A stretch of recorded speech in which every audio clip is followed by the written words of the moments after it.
mallattoon ittiin dalagamee akka manaa yookaan korboo fakkaatu kun iddoo namoonni seensifamanii harkaa fi harmi itti muramuudha. Bakki akkasii kun asuma bira yoo ta'u mallattoon siidaa ittiin dalagamee kun isa jalaa kan sirni nafxanyaadhaa Oromoo Arsii irratti raawwatee waggaa 150 dura jechuudha.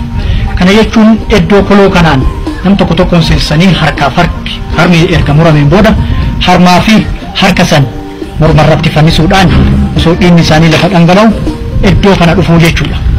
Iddoon kun akkuma argitan mallattoo harmaati. Inni kun jechuudha kan korboo fakkaatu. Harma yoo dubartiin Oromoodhaa hoosiftee ilma ittiin guddistu hawwani teenyas kanuma ittiin guddiftetu har'a seenaa aadaa ta'ee bakka kana argama. Harma isaanii murameetu bakka kana seenaa ta'ee taa'aa jira. Hedduun ilmaan Oromoodhaa bakka kana daawwachaa jiru. Hawwanni Oromoo akka daa'imman isaanii guddifamne gochaan cubbuun abaaramaadhaa irratti raawwate. Erga kun ta'e immoo harmaaf harka isaanii erga muranii booda inni dhangala'uudhaan achiin baafamaa jechuudha.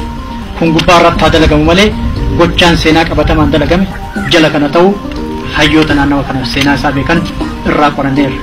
Siidaan yaadannoo wareegamtoota aanolee kun bakka ilmaan Oromoo Arsii tartiibaan hiriirsanii boolla qal'oo keessa hulluuqsisanii harmaa fi harka dabalatee mogolee isaanii muruu kanneen afaan kolaasuun hawwota ammoo qaama isaanii gamaa gamanatti mukatti fannisuun dararaa dhala namaatiin malle irraan dhaqqabsiisuudhaan jimlaan itti galaafatanidha.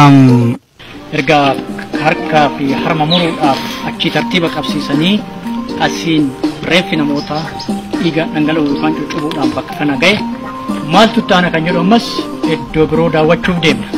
Bakka amma korboo arginuu fi qilxuu arginu kanatti harmaaf harki isaanii akka fannifamu qilxuu kanarratti taasifama. Gochaan gara jabeenyaa Oromoo Arsii irratti raawwatame kun kana fakkaata jechuun ni danda'ama.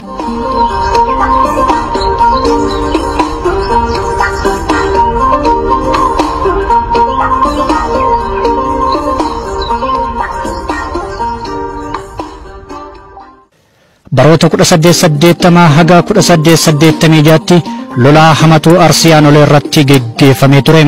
Gootota qaqqaalii biyyaa baay'eetti dhabne.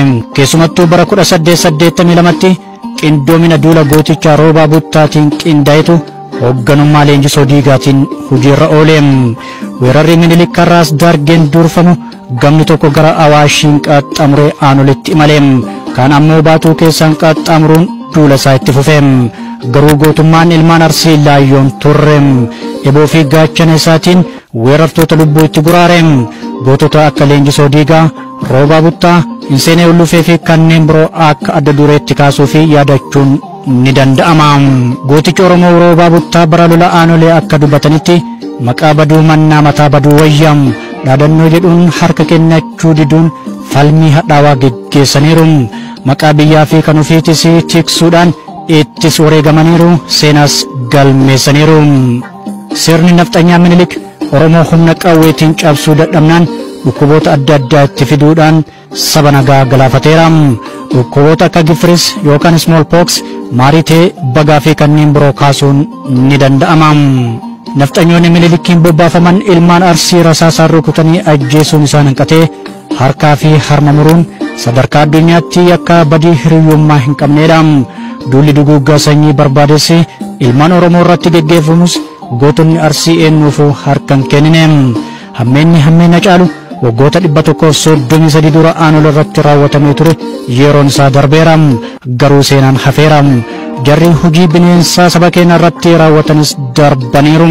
Haa ta'u malee ammas leellistoonni sirna duraanii hin dhabamne. Seenaa wajjin daawwanne seenaa mul'ifnu.